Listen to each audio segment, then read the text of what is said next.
ओम शांति।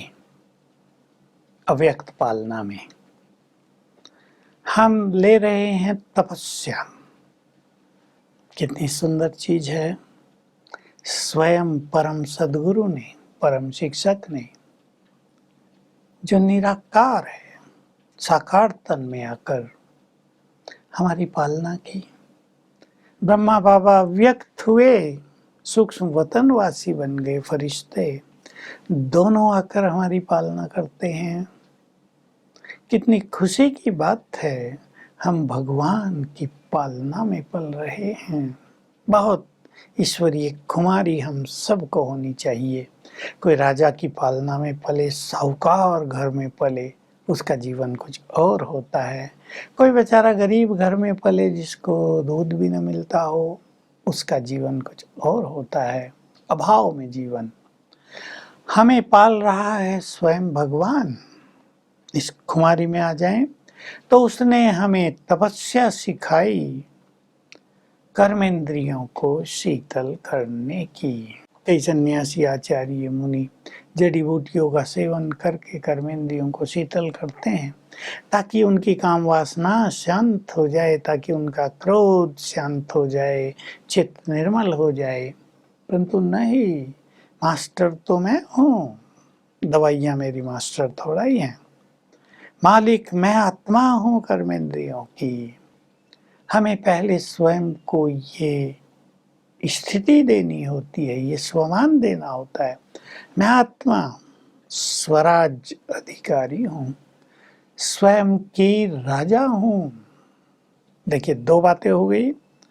भिन्न भिन्न धर्मों में लोग बात करते हैं, हमें स्वयं पर राज करना है, बहुत अच्छी बात है। लेकिन भगवान ने हमें स्मृति दिलाई कि स्वयं पर राज करना है तो स्वराज अधिकारी अपने को मानो। मैं मालिक हूँ, मालिक ही तो राज करेगा। मैं राजा हूँ, राजा ही तो राज करेगा। मन बुद्धि संस्कारों की मालिक, कर्मेंद्रियों की इस देह की मालिक हूँ। एक बड़ी गुह्य बात मैं आपको कह रहा हूँ, जो शायद आपको भी न पता हो। शिव बाबा ने कहा, जब मैं पहली बार इस ब्रह्मा के तन में प्रवेश किया तो इसकी भ्रकुटी में बैठकर मैंने इसके सारे शरीर में वाइब्रेशंस फैला दिए और इसकी कर्मेंद्रियों को शीतल कर दिया। देखो कितनी बड़ी अचीवमेंट, कितना बड़ा अवार्ड भगवान ने प्रजापिता ब्रह्मा को दिया।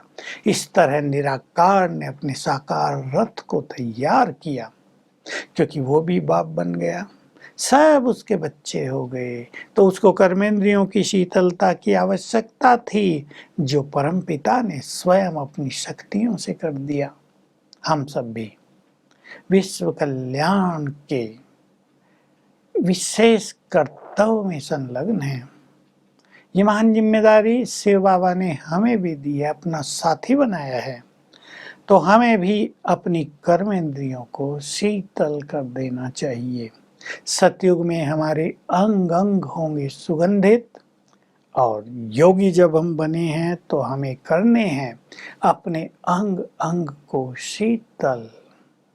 क्रोध की अग्नि भी शांत हो जाए, चित्त की वासनाएं भी शांत हो जाएं, निगेटिव भावनाएं भी लोप हो जाएं, लोभ वृत्ति भी समाप्त होती रहे, अहम भी मिट जाए, आंखें भी शीतल, कान भी अच्छा सुनने वाले, जीभ पर भी हमारा फुल कंट्रोल, हाथ पैरों के द्वारा हम सद्कर्म करें। ये है हमारी कर्मेंद्रिय जीत स्थिति। काम जीत, क्रोध जीत। आंखों पर भी विजय, कानों पर भी। कान बुरा क्यों सुने?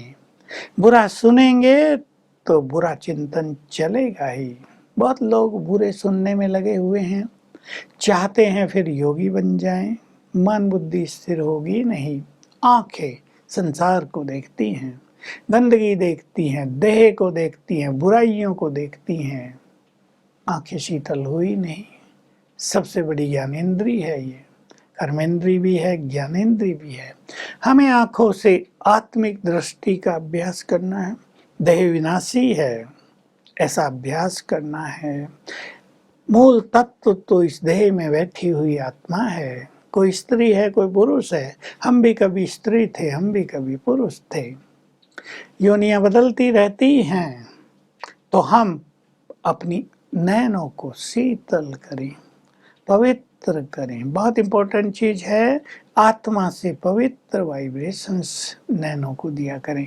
मैं आत्मा भ्रकुटी की कुटिया में बैठी हूँ, परम पवित्र हूँ, और मुझसे गोल्डन किरणें फैल रही हैं पूरे ब्रेन में, आंखों में, कानों में, गले में, सब अंगों में, पूरे शरीर में।